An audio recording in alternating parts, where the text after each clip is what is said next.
OKFM 101.7.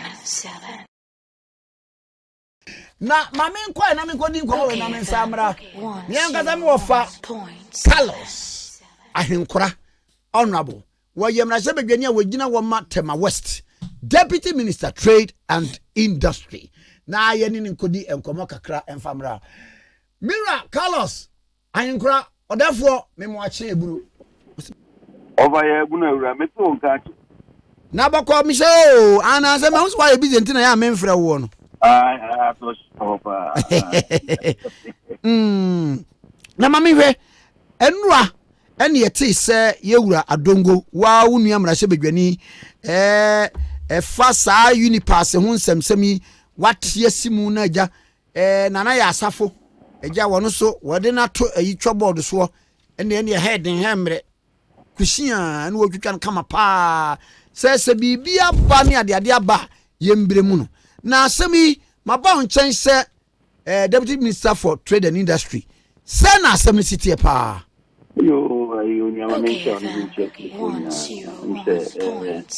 ni Adongo me ankasa me colleague wo pal madam for pam no na nyama bi wo no mo ye se beta flash papa yi onye ni packet wasa suma wasuma man enu nyama wodi ababe bata ye politics I be a crash obekaya I mean on both sides of the bike obekaya NDC for time one honorable previous be onyan baby ko leading national forum be our kusu am friend people why this ICM ko at least mutum suffer no kwama e ka de na ka papa iba ho then friend saying to me bia ne partner obili owo mu no e de mutum hono e ka say so mbe so mo friend kwan paso ni ade ndio no ntumi nkwa and crap one crap God not drink crown and nyansa pobi to was the monsha onye nipa oyeni baketo asa finance ministry ya wo ayire won kika economy bubu eye bidi wo hun ya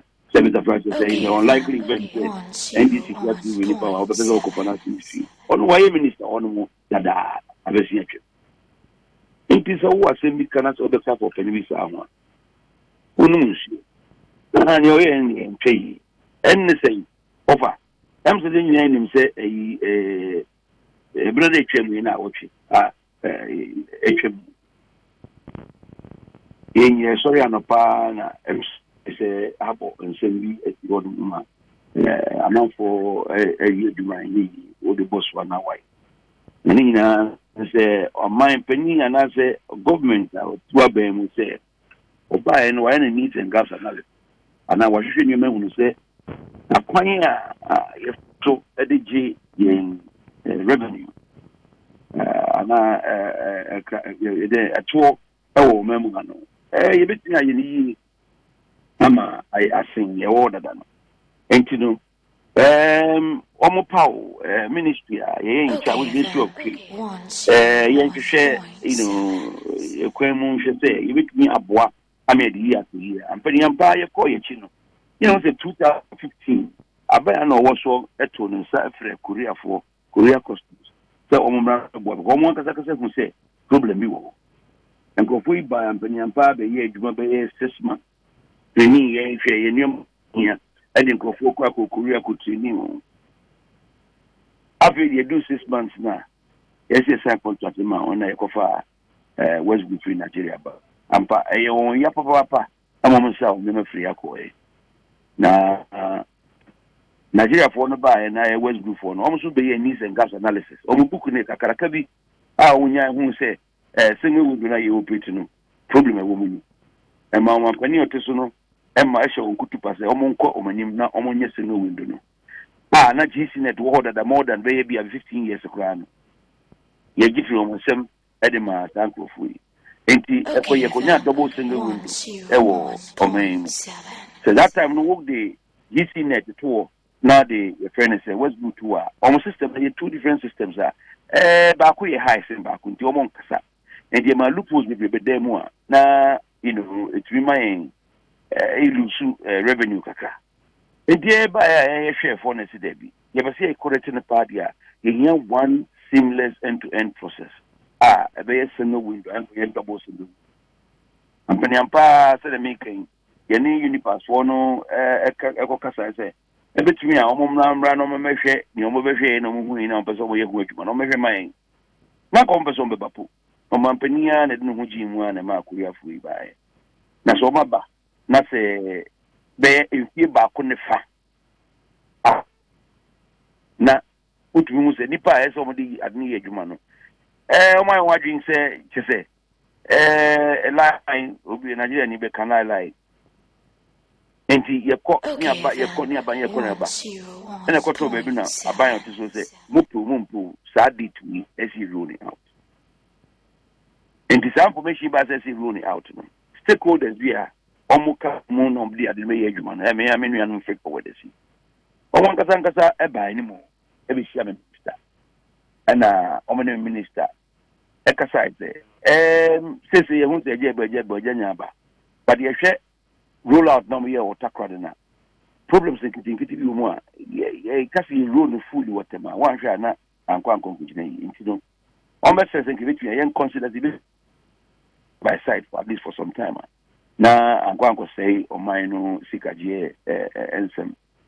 In fact minister de ko intervention committee no kukudi hu nkomo no mu say asoma me nua no free for kanyansa wo nti no yen consider say ye GCNet and UNIPASS they side by side for at least some time and sana info you better cut me off finally I cut me finally now that meeting in a call the wee hours of the night probably about 12 midnight and the information and coaching GCNet for hunting if you are there channel panel the GCNet you know what and as you catch them say 28 yes that's UNIPASS come to unplug a few in that go say ne union for this kind no na yo the MIS attitude na efsan yaki eno me be din commercial on say issues that no is say will be pamu be and you be adwa finisem but this is the reason why aban I take this decision no na them let them know wa esrem we run side by side for the time being kopam time maybe bia na eskase time na so that time na so omotia se amade achi mo plug we na setwa ye we nyina papai said onko oye just the interministerial head and I say government is selecting ministers and ministries omonye sa committee no papai ni tia no so wonye chairman na nyinti interministerial ne ba ni obeni so obenya abo agencies bria omoye dino ho no different from different ministries. So we have the Ministry of Transport, I say. Custom for Ministry of Finance, I say. Food and Drugs Authority, almost the Ministry of Health, I say. Ghana Standards Authority, almost the Ministry of Trade and Industry, I say. National Security for near there. Ministry of I say. If the bad thing say, Minister for Transport, Ghana Food and Drugs Authority for it's going to be a very, very difficult. I ain't friends saying. Ministerial instruction and the ministry instruction ya na edin enti o mampani dwe no fa wonya na say okay meti mu na your committee back my senior minister the head of that committee now on shape for the smooth implementation of this exercise na enye den no bia ye yi ni so wonya chairman for that interministerial call or no aba be you bia what dey friends saying the UNIPASS pension what be that na wo beni penimu be kasa na wakwa sem kakra kasa dia ba beto se ne mfie penso for no matwim enti the opebidia brega na for new generation no generation for na o megi o man on the generation for no adia o betimi aye dia ko o manim eh na wo kasa sei sabeta frache wo to be kasa da papa no wu anansa papa na sabeta frache sebi na dwi insisi so what me akasa or no the no fan be no or on fan bro no or the body we twem akọ the time we twem into the enfama mo but you can't talk like that it's not allowed it's not acceptable me dem baby me free no akola ni pani nkasa sa and I think the million no one can ye e betumi anko omra na anko ma apologize ma fanina on team free because me respecting the pa me no very very very good rapport na metia so na ya because when him say UNIPASS me any idea anya bia me Ministry of Trade me parliament no ya friend saying colleagues thinking from all type of business only, and then about how make a be a Mahunika. Now I got to Papa Sako can send one that's there will be no business and workers. Ain't he? Utiana nearby. Oh, okay. Penny na mami UNIPASS no. E dey be na court show. Ama say kwa na me hu say West Blue for kwa so I advert said they are still in operation. Any GC net ya na say ko mu fedi api. Which is ne fedi a. Opposite on say system be anywhere rolled out that we know 100%. Especially electronic chatting system be anywhere. And no idea go for me a phone and bay aguma and go for profit lobbying. System be anywhere, sir. By how means we start here. We do teething problems and I said left out here, so fixing. Same thing happened to GCNet. Okay, 101.7. Me, a chamber for some amount of financial people. That I may be a Frank Sapo and a president. And there is Robert Coutinho, first vice president. You have to central MP. I know when we are trick a crown down, Kakrama, and we are trick kakra. Okay. Me too.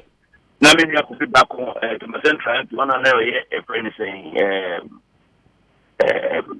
immediate past president. Yeah, I'm going for they make sure say problems a war what the machine system manage to ensure say or field officers of GCNet will hear them and fix them. It wasn't easy.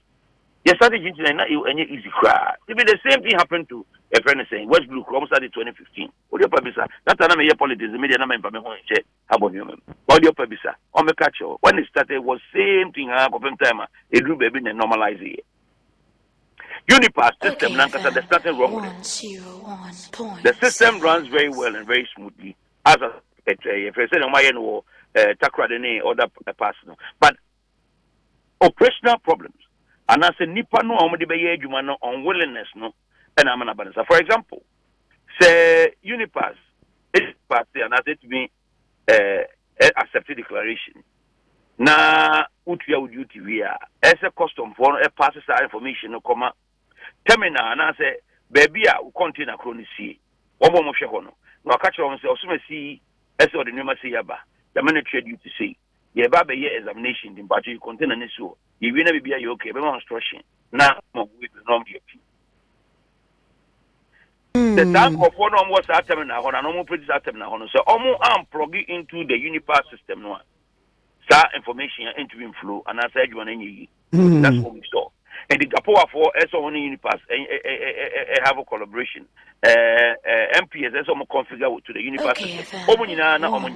Even the shipping agents for now almost so be released we call release the amount delivery order. Now they have a port no. Almost someone connected to the GCNet system. If yes, I know I'm afraid forward an agent for neighbor. See because agent only open one pool. When you go for Fabano, as or the Edguma. Name of Mediba Edguming, so what more as some of the system no prognose a bit be bound to be continent. Someone, yeah. How do I go about it? Am I imported the bread? Importers in one market on Chrome, Bagana. How much two systems no? See a pay UNIPASS, one for UNIPASS number. I've been more watching as a Musum near the Edgumano, one person obey. And a mass IHS nearby. At a time one, they rule out no. Not even population of friends saying manifest onto that WEMO system. No, it wasn't going through configuration and yet you must errors. But when your problems here are surmountable, but we are solving it easily. And yeah, system. No, that's perfect. The system is very good. In fact, and no more a friend saying advantages than existing systems. Integration pass no problem. Your operational problem done, and I say which was caused by the human interventions and our friends, the people who are supposed to work with it. Now, Minister, what is said? Nipa bia a UNIPASS you almost see and you almost can and some back one am you be back one can say one UNIPASS system na kasano. One more ban one fa platform and as a software be a one more rely on GCNet. Two, aban share na wo 35% no ne ade na wo tua 17 million bia Ghana is ko tua say Ghana nya hwe na em few individuals bi e na akoshe UNIPASS ye che no pese wo che emfaso obeba mu nyina di aban nya hwe minim so what is asem we ya opani enya no kre pa number 1 so person who say UNIPASS for omo the software buy and I say omo the omo ka system no tamfri korea buy ya o the Ghana Lake office na kokoshe on setup. Okay, so now and I will I would let them invite you for you to go the kind of quarantine. Yeah, I'm for us. Aye. Say, okay, obenya daji. Obenya daji meko. And go and see the array of machines on my park together with a friend saying screens, Bobo Bosra, X-ray, real time. A friend saying information regards to revenue mobilization and what is happening anywhere in this country. Okay, and easy. It will be because of one software maybe I trust me, you know. I'm buying part of GCNet through agencies. I'm buying your friend said and I are buying GCNet one 35%. Ghana Shippers Authority, a commercial bank. GRE and now almost the representative at your friend is saying one more shares for GCNet. Unfortunate for us, no. Say the way you want to know GCNet system and buying now they just imagine the operating system for 20 years. I didn't say system in idea. No, we catch say last minute say system no any idea. Machines your friend saying data here, data here, permit by mine. But software, I don't know. But say, I know, say UNIPASS is 100% government owned. Wow! It's first, no, Namunim said GCNet, ya band the cherry on by arms in the view. Data no yamope, the man, and machines in. No, I know who they say about no property agent who buy back and once, because no see, but they see accept it. Because you know, when this up for you win and a bass panuchano, me a media. And the moment for me, I'm a infirmary. And the almost buy, they have to work on somebody's platform. As a be more a friends and Quanyano, no to be remedy. And the Ghana link for on the way. And the Ghana link for now, Omoji says it's also UNIPASS. Any friends, GCNet together, no me, no moji, any other agencies, no moji close to 1.4, 1.5%. Says Abenooka say. Ghana Link for them provided platform UNIPASS they are taking about half of that money. Who do you know you important? I won't pay. Who you import that? Now we try me say 100,000 as inspection fee. Then they say friends saying 50,000. Won't pay when happen. And if you ever catch yourself in your buying the Biana, one. They say UNIPASS is 100% owned by government. It's the Ministry of Finance for NASA. Or machines no maina, or Ministry of Finance, or big setup or no monitor whatever it is from there. And it gives us more revenue protection and security as far as Ghana friends revenue systems are concerned. And yet, Meda said that no pay. Me so my friend my details na masoma kwa akwohwe Ghana link wono bibia ni amesumi bad baba betu dwade am kwa mani akohu na me de papa wan kwa ebe ha me de papa mbese wo kodan ado ani meko Wafa Meda say no pay. Amen. Bye bye. Okay, 101.7 CD. Honorable Carlos Ahenkorah, MP for Tema West, Deputy Minister for Trade and Industry. UNIPASS in your money yedi one. Okay, FM 101.7.